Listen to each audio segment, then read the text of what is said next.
Hi there, I'm Adriana, and my family disowned me after my brother blamed me for his divorce. I thought the betrayal ended there, until I uncovered secret lies, stolen memories, and a plan to erase me completely. Just when I thought I had lost everything, I received an email that changed everything. Why would the people you trust most betray you so completely? Before we dive in, tell me, have you ever felt like an outsider in your own family? What time are you tuning in, and where are you listening from? Drop a comment below. I'd love to hear your story. And if this hits close to home, make sure to subscribe so you don't miss the next chapter. It was late. The kind of late where the world outside my tiny apartment blurred into patches of darkness and the low hum of distant traffic. I sat curled up on my old sofa, a cup of coffee forgotten and cold in my hands, scrolling without purpose through Facebook. I wasn't looking for anything. I certainly wasn't looking to feel anything, but then I saw it. The photos. There they were. My parents, Margot and Kenneth, standing beside a glittering cake, beaming. Mallory draped herself between them like a trophy, her arms wide open, her smile dazzling under the warm lights of a celebration. Balloons spelling out "Happy Birthday, Dad" hovered in the background. Dozens of comments floated beneath the pictures. Congratulations, blessings, inside jokes that I didn't understand anymore. I blinked at the screen. I hadn't known there was a party. I hadn't been invited. For a moment, I thought maybe they had forgotten. Maybe it had been a small thing. But the number of faces, the sheer scope of it, left no room for doubt. It hadn't been an accident. It had been a decision. I closed the app and set my phone down, but the images stayed burned into my mind, searing in a way that made breathing difficult. Weeks later, standing at the rusted bank of mailboxes in the lobby of my building, I spoke to Mrs. Henderson, the sweet retired woman who lived 2 doors down. She mentioned offhandedly how she remembered seeing a thick envelope addressed to me weeks ago from my parents' address. She had admired the fancy gold-embossed seal. I never received it. It wasn't hard to piece it together. Mallory had been at the house the week before the party. She knew where I lived. She had keys once. Maybe still did. The invitation hadn't gotten lost. It had been stolen. At first, the betrayal felt almost academic, like reading about a crime committed against a stranger. But as the days passed, a different kind of cold began to seep into my bones, the kind that didn't go away with a sweater or a hot shower. It came from the inside. I remembered past birthdays, standing at the edge of the living room while Mallory opened her gifts, her plates made of crystal and my cake served on flimsy plastic. I had told myself it didn't matter then. I told myself I didn't notice. I lied. Memory after memory stacked themselves inside me like brittle glass towers. Small moments, shrugged off at the time, now revealed their cracks. The way my accomplishments had been nice while Mallory's were brilliant. The way my absences were ungrateful and hers were busy. I sat cross-legged on the floor that night, the laptop still glowing beside me, the coffee long since turned bitter and undrinkable. I didn't cry. I didn't yell. Instead, I whispered to the emptiness. They chose their celebration. I'll choose my silence. Then, slowly, I picked up my phone again, opened the photos, stared at the frozen, perfect smiles. With careful fingers, I pressed delete. The world outside my window was still dark, but somehow the chill inside me felt clearer, almost welcome. I wasn't plotting anything. Not yet. I was simply done waiting for someone to remember I existed. The sting from the birthday photos hadn't dulled when another sharp edge found its way under my skin. An invitation arrived, bright and heavy in my mailbox like an unwanted guest. It was for my cousin's wedding, gold embossed, carefully scripted. I stared at it for a long time before opening it, a quiet wish somewhere inside me hoping it would feel like an olive branch, a chance to belong again. Instead, it felt like a slap. Inside, printed neatly, it said, Mallory's friend, beneath my address. Not Adriana Kraft, not even just Adriana, just a friend, an accessory to Mallory's spotlight, nothing more. I held the card between my fingers for a long time, turning it over, as if flipping it might change the words. Maybe it was a mistake, I told myself, a misprint. Maybe the invitation company had mixed up the details. Accidents happen, people are busy. I wanted to believe that. I wanted to stay in that tiny bubble of hope for just a little longer, but hope has a way of popping when you least expect it. At the reception, under the soft glow of chandeliers and the clinking of champagne glasses, I overheard them. I didn't mean to. I wasn't eavesdropping. I was just standing too close to the wrong cluster of relatives. Mallory, laughing in that high, sugar-sweet voice she perfected for public settings, boasted to a cousin about suggesting the name change on my invite. "Just for a laugh," she said. "You know how dramatic she can be. Thought it might keep the evening lighter."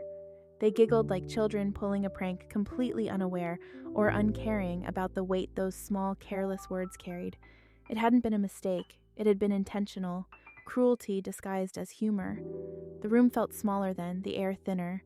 Every polite smile and side glance felt heavier, sharper. I realized, with a clarity that left no room for doubt, that I wasn't just invisible. I was expendable. A joke to fill the quiet spaces. Memories flickered through me like static. School recitals where my name was misspelled. Family dinners where my stories were interrupted or forgotten altogether. Mallory had always been the golden girl, the favorite. I had been the shadow at the edge of her light, tolerated only because it was easier than acknowledging my absence. That night, sitting in the back seat of the Uber, the city lights smeared against the windows, I made a decision. I wouldn't confront her. Not yet. There was no power in screaming at a wall built long before I ever learned to speak. They wanted to erase me. I would let them, for now, but I would make sure they never forgot why I had to exist in the first place. When I got home, I pulled up the RSVP email. No words, no regrets. Just a quiet, final click. Decline.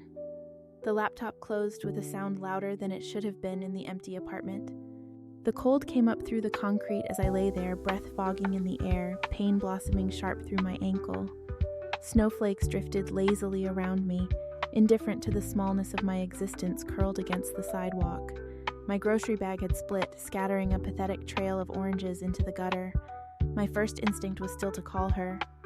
Fingers fumbling, I dialed my mother's number, pressing the phone tight against my ear like maybe proximity could coax tenderness. It rang twice before she answered, her voice distant, almost mechanical. "Adriana, what is it?" I bit back the throb of panic. "I slipped. I think I twisted my ankle. I can't really walk. Could you—" A pause, long enough to make me feel foolish for asking. "I'm a little busy right now, sweetheart," she said. "Maybe call a cab? I'm sure you can figure it out." The line went dead before I could respond. I sat there a moment longer, the phone slipping from my fingers into the snow. No anger yet. Just the hollowed-out space where something like hope used to live. Later, after the cab ride home and the awkward hobbling up 3 flights of stairs, I sat on my couch with an ice pack duct taped to my ankle, watching the ceiling breathe in and out with the rhythm of my thoughts. It was Mrs. Henderson who told me the next morning. She saw them, my mother and Mallory, having dinner at a trendy restaurant downtown that very night, smiling, toasting, not a care in the world. There had been no emergency, no unavoidable crisis, just a choice, one more choice. I thanked Mrs. Henderson and made it back to my apartment before the first tear slipped free. It wasn't the kind of crying that racked your body. It was the quiet kind, the kind that happened when a piece of you realized it had been stupid all along. It wasn't new, not really.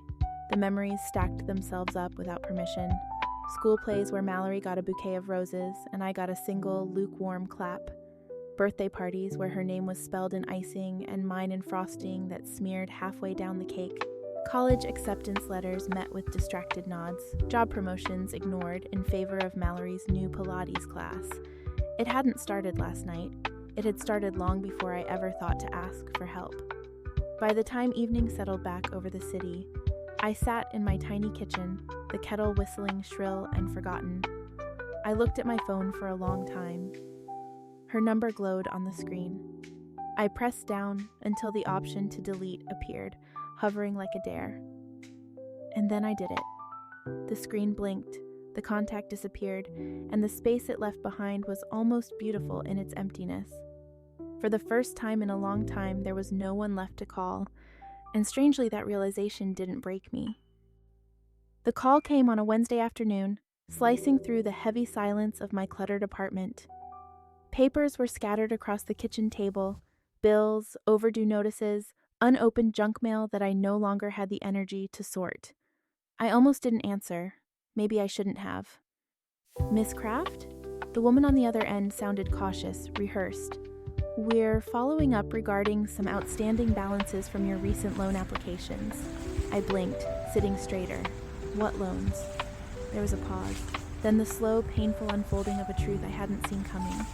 Applications with my name, my social security number, my address, loans approved months ago, payments missed, penalties accruing.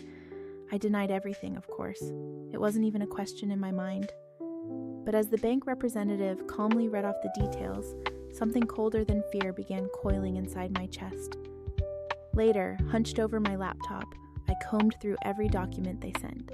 The handwriting on the applications was careful, almost too careful, someone mimicking my cursive, trying too hard to be neat. The listed phone number matched an old one from years ago, one that Mallory used when she was living with me during a rough patch. My heart didn't just break, it shriveled. It had to be her. No one else had that kind of access. No one else would feel entitled enough.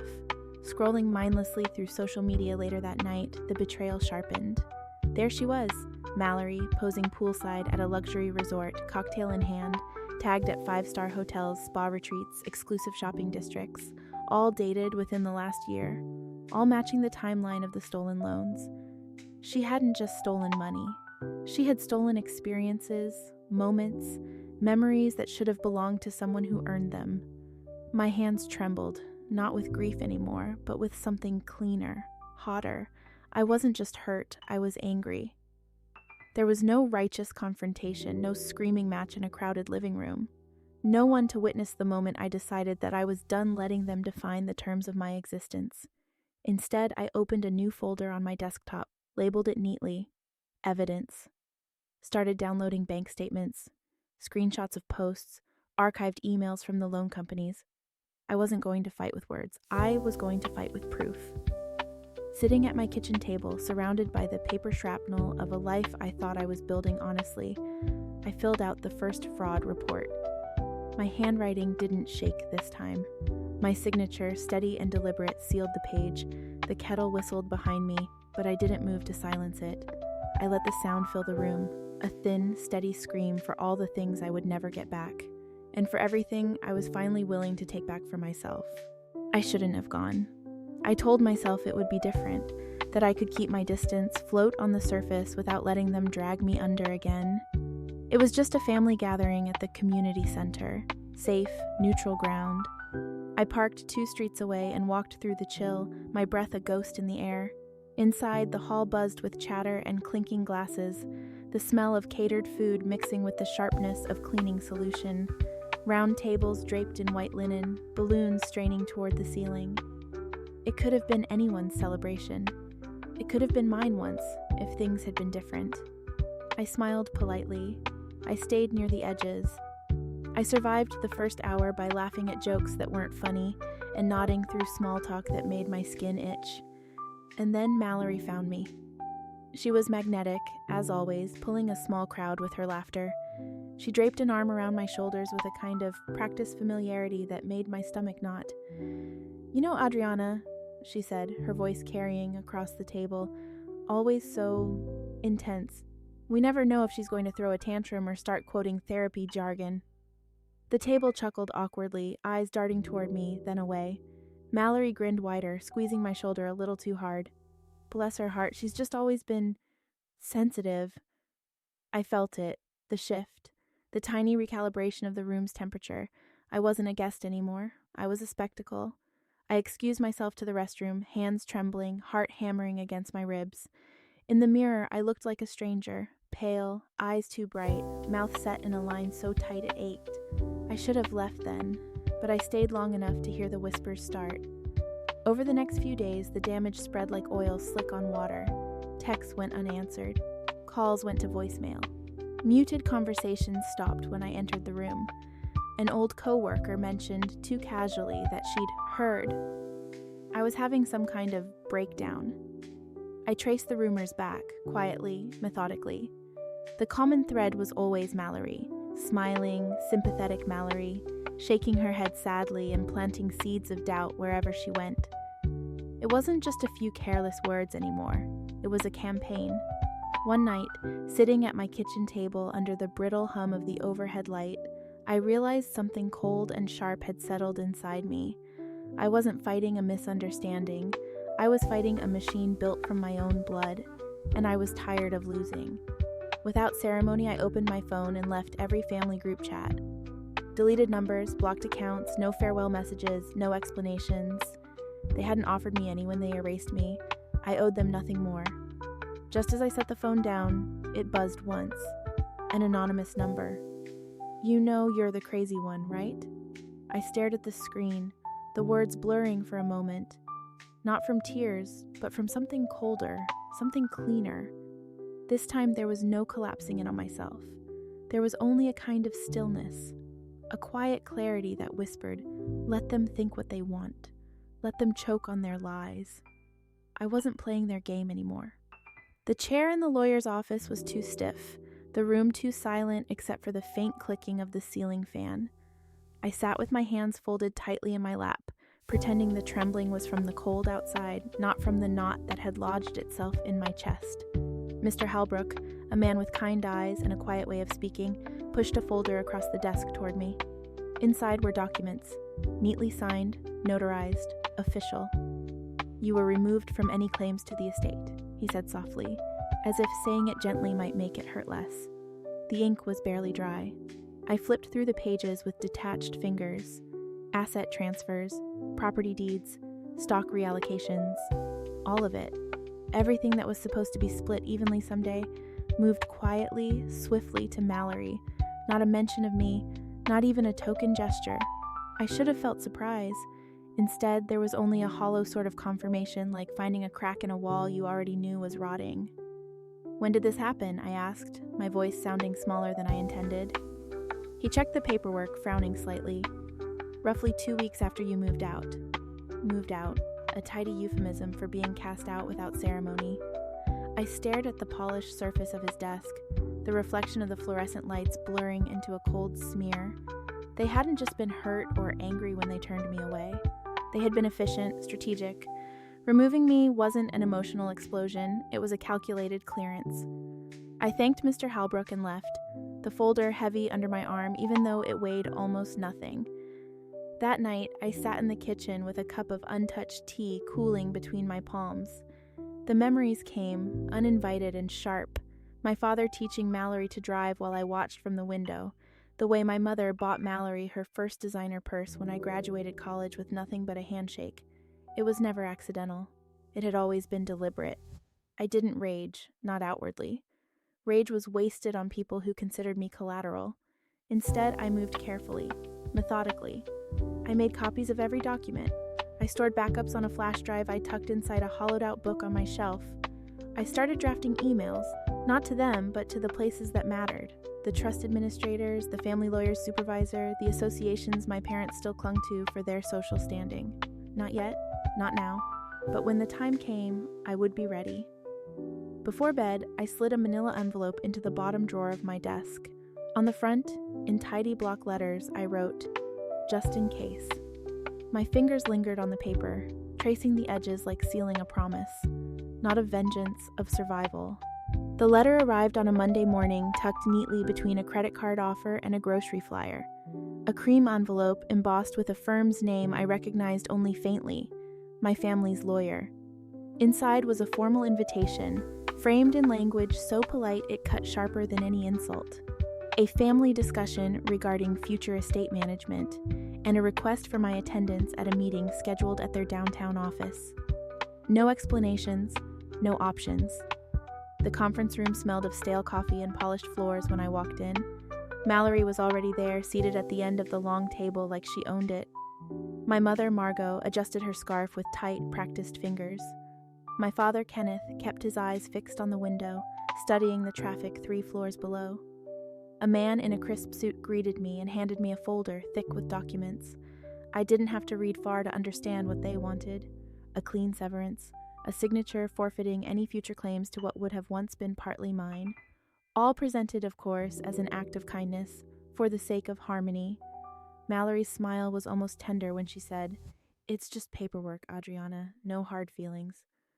My hand trembled slightly as I placed the papers back on the table. "No," I said, louder than I intended. The room stilled. Margot's voice, when it came, had lost every shred of motherly softness. "Think carefully. Refusing this will only make things harder for you." Kenneth finally looked at me, but his gaze was hollow, empty of anything resembling a father. "If you choose to contest," Margot added, voice colder than the Boston wind, "we'll have no choice but to involve legal channels. Publicly." It was blackmail, wrapped in legalese. I stood up without a word, feeling the weight of the decision crystallize inside my ribs. This wasn't about money, it never had been. It was about erasing me cleanly, efficiently, with signatures and witnesses to make it tidy. I thought about all the years they told me I was dramatic, oversensitive, ungrateful. I thought about every time I swallowed hurt like it was my fault for wanting to be seen. This time, I didn't swallow anything. Without looking back, I pushed the folder across the table and walked out, the echo of my boots filling the hollow space between us. The late afternoon wind slapped against my face as I stepped into the street. I turned off my phone before the first inevitable calls could come through. When I got home, the hallways of my building smelled like laundry detergent and old pizza. Familiar, ordinary, but waiting for me on the doormat was another envelope, plain white, heavy in my hand. Inside, the first salvo, an official notice of intent to sue. I sat down on the floor, my back against the door, the paper resting on my knees. The fear was there, it always would be, but something colder and stronger was there too. I wasn't running anymore. The first message came before sunrise, buzzing my phone awake like a warning. Then another, and another. By the time I swung my legs over the bed, the damage had already bloomed wide across the small digital world I had tried to carve out for myself. My name was everywhere. On local forums, in private Facebook groups, whispered into the void with the gleeful cruelty of people who needed no proof to believe the worst. Adriana Kraft is unstable. Adriana Kraft ruins everything she touches. Adriana Kraft should be avoided at all costs. Every word was a dagger, familiar faces in the comments nodding along, adding their weight to the execution. I scrolled until the room tilted, until I felt nauseous with the betrayal of it. Friends I hadn't spoken to in months, colleagues I barely knew, extended family who once called me sweetheart at Thanksgiving dinners. They all turned away like synchronized swimmers, the choreography perfect in its precision. The isolation was immediate and absolute. Some part of me wanted to believe it was organic, that maybe it was my fault somehow, that maybe I had been difficult, dramatic, unstable. Maybe Mallory had just planted a seed and the soil was already rotten. But deep down, I knew better. It was calculated. I called Jonah, an old friend who now worked in cybersecurity. Within an hour, he had confirmed what I already suspected. The most vicious posts traced back to a handful of newly created burner accounts linked, subtly but unmistakably, to Mallory's IP addresses. She hadn't just let the rumors grow. She had built them, watered them, watched them bloom. The betrayal was so vast, so deliberate, that it hollowed something inside me clean out. And then, when I thought there was nothing left to lose, an email arrived. No subject line, no sender name, just one line in the preview. You deserve the truth. I opened it with hands that barely shook. Inside were files, screenshots, emails, voice recordings, a confession written in the desperate, slanted handwriting I recognized from old birthday cards, Mallory's handwriting. She had admitted it all, the lies about me, the manipulation during her divorce, the campaign to destroy my reputation. Attached was a timeline, meticulously kept, of every calculated move. And the sender? Elliot Vaughn, the man who once sat across Thanksgiving tables from us, the man Mallory had framed and discarded as easily as she discarded me. I leaned back in my chair, the edges of the room softening, the air thick. Relief didn't come in a rush. It seeped in slow, like warm water into frozen hands. Painful at first, almost unbearable, but it came. I spent the next hours printing everything, organizing it into folders. No more outbursts, no more frantic texts or desperate confrontations. This wasn't going to be a scene. It was going to be a reckoning. I stood in front of the mirror in my bathroom, the email folded neatly in my hand. I barely recognized the woman staring back at me. There were no tears, no trembling, only a quiet promise stitched into every breath. Now they listened. The house looked smaller than I remembered, shrinking in on itself under the heavy gray sky, windows blinking blankly into the winter afternoon. I parked across the street, engine ticking as it cooled, and sat there for a long moment with the evidence folder balanced on my knees. When I finally knocked, the door opened almost immediately. Mallory first, arms crossed tight against her chest, chin lifted like she still believed she could outstare me. Behind her, Margot hovered with a pinched expression, Kenneth lingering like a shadow further back in the hallway. No one said welcome. No one even said hello. I stepped inside. The living room was neat, sterile in a way that spoke of preparation. I placed the folder down on the coffee table with a quiet finality that seemed to echo against the bare walls. "I'm not here to argue," I said. "I'm not here to fight. I just want you to see." I slid the folder open and pushed the pages toward them. Documents, screenshots, printed emails, undeniable proof laid out as plainly as the faded family portraits on the walls. At first, there was silence. Heavy, unwilling silence. Mallory was the first to speak, scoffing loudly, her laugh brittle. "You've always been dramatic, Adriana. This doesn't mean what you think it does." Margot's mouth twisted into something sour. "It's in the past. Dragging it up now only causes more pain." Kenneth said nothing. He just stared at the floor, as if hoping it would open up and swallow him whole. None of them reached for the papers. None of them asked for forgiveness. And for the first time, I didn't want them to. I gathered the folder back into my arms and walked out without another word. The door clicked softly behind me, not a slam, just a closing. The cold hit me like a blessing as I stepped onto the sidewalk. I didn't look back. Later, I sat across from Sierra in a warm, bustling cafe. The contrast was almost too much. The chatter, the clink of coffee cups, the golden lamplight spilling across worn wooden tables. Life happening all around me, unbothered by the ghost house I'd just left behind. Sierra smiled gently when she saw me, standing up to pull me into a hug that lasted just long enough to remind me this was real, this was chosen, not given out of obligation, not yanked away when it became inconvenient. We didn't talk much, we didn't need to. I slid my family's house key across the table, watched it come to a rest near her hand. A small, ordinary action, but it felt like dropping the last stone I had been carrying in my chest. I didn't have a grand plan. I didn't have everything figured out. The road ahead was as blurry and wide open as the city lights through the cafe window, but it would be mine. For the first time, it would be mine. Leaving the weight of her family's house key behind, Adriana felt the smallest stirrings of something she hadn't dared believe in for years. Peace. Sometimes walking away isn't giving up. It's the bravest thing you can do. I spent so long believing that if I just tried harder, loved louder, endured more, they would see me. But some people only love the version of you they can control.